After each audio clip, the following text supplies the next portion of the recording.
Already testing the waters. Part of our strategy document that is in place, part of it is just there is this conversation that the president should look at the people that have done there before because they laid the foundation, especially women football. Nigeria used to be a pace setter on that in the whole of Africa to do that. So, but why do you stop if you start? So at the end of the day, it's at the discretion of Mr. President to decide what he wants to do or how he wants to go about it. Ours is to advise as a professionals, and we have to be measured in doing this advice. We have to be realistic about it. If you say you start doing that, you have to roll back, I don't know how many years. But yes, at some point, those that have done very well for the country have to be identified. They don't have to be given money. They can get the national awards, that recognition of the service to the country. That national award can open doors for you more than what the money that will be given for to do that. So I'm sure at the end of the day, if the framework is ready, if the president is ready to do what he has to do, people will know. We have had a conversation with those people as well and discussed that. So it's not a problem, but we shouldn't make it to look like a mandatory. It's about the president's discretion at this time of the day because he wants to energize the industry to work. For example, I've seen people now trying to create political negativity over the Falcons, for example, that they have not been paid, this one, that. That is very, very unfair on the president to do that because the Falcons play the tournament. There is clear bonuses and this that they are supposed to get, and those bonuses that they were supposed to get, they were paid 100%. Everything they were supposed to get from that tournament, even before they play the final. It's not like because so that has been paid. That I know, we paid. 100% they were paid, all their bonuses and the camp allowances and everything. So they have earned, that's their legitimate money. And the president directed and approved that they should be paid even before they play the final, and they were paid. Including even the final match that they have not played, they were paid the money. So that has been sorted. The gifts Mr. President provided and everything is at the of the president. He didn't say I will pay tomorrow, I will pay the next day, or I will pay whatever, but definitely they will be paid. And what we did on that one, immediately the president made that pronouncement, the next 2 days, all the account numbers of the players were collated, their addresses were collated, and a schedule was done of who gets what, this is their address, and sent to Mr. President to direct. They should be paid. The money should be paid direct to their accounts, not even through any third party, and also direct the Minister of Housing to issue the land with their addresses, and also direct the Minister of Intergovernmental Affairs to issue the national award to their addresses. That has been done. So it's going through the mill, before anybody even asks about it, has been done. Both Falcons, the Tigers, and everybody was done. Even the Tigers, for example, I want to go there because they too, the Tigers, sorry about it. Those two also have their own bonuses agreed. If you win the tournament, this is what you will get. The moment they came back to Abuja, they all received 100% what was agreed as their legitimate winning bonus for the tournament that has been paid to them.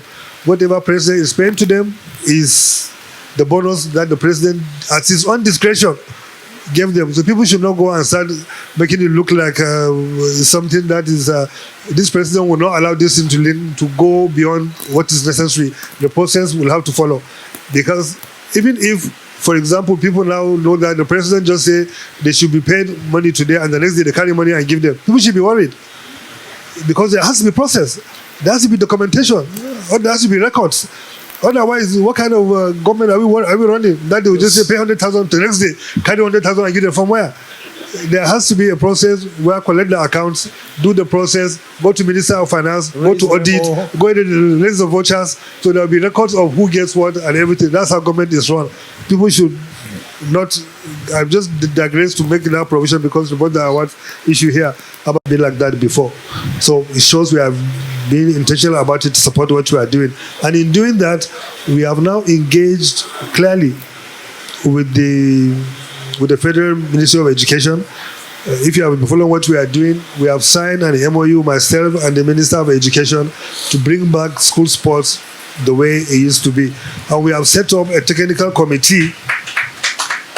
We have also set up a technical committee, but with staff from the Commission, from the Ministry of Education and some private sector, with myself and the Minister of Education as co-chairs, to now restructure and bring back the school sports the way it is. And it's simple what we are doing.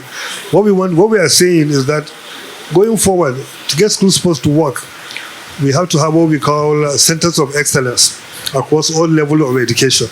So now we are working, we have already identified the universities. There will be at least one university in each zone of the country that will be tagged as Center of Excellence for Sports.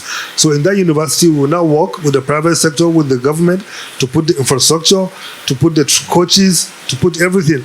And then across that level of education, any athletes that we find within that level that is good enough can be transferred to those particular schools where they can further their education and also have the right training to do that. That's a good one. So, and the reason why we are working with the education is to make the transfer very, very seamless. Because if you identify you today in this university, we just need to request and the transfer will be very, very seamless and you are moving there.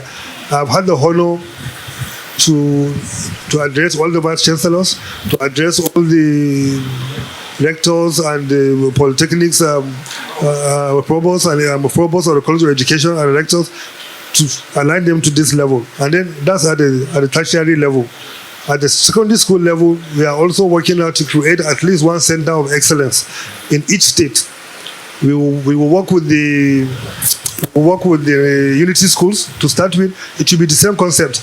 So for each state, we have a center of excellence secondary school. At that level, we will also pull all the good athletes and put them in those schools. We train them, we give them scholarship, we follow what they are doing, and we can now see the progression.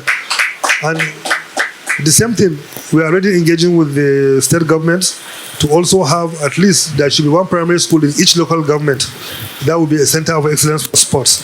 It will be the same kind of concept. We'll work with them, put the infrastructures, put everything. Private sector will help. So right from the age of 8 or whatever, 9 or whatever, if you are good in sport and you are identified, you go to those schools. You can, at that point, we are not going to give you we give you scholarship and we pay your parents.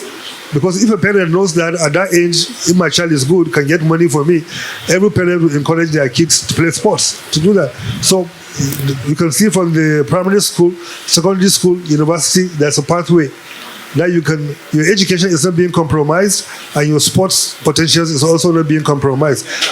So that's the plan we are trying to get. The committee is working and we are doing that. And I must thank my brother, the Minister of Education, who stood by this to get this done the right way. If you have followed up, even last month we sent the university students to Germany to compete at the World University Games. That it has been a long time government sponsored that program for the university students. We have done it under this government now and they have done to do that. So school sport is very key. The National Assembly issue, we are all working on that.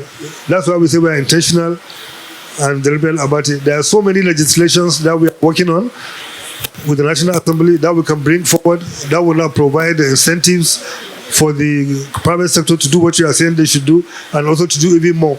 In fact, part of the major thing we are working on is creating what we call the National Sport Development Fund.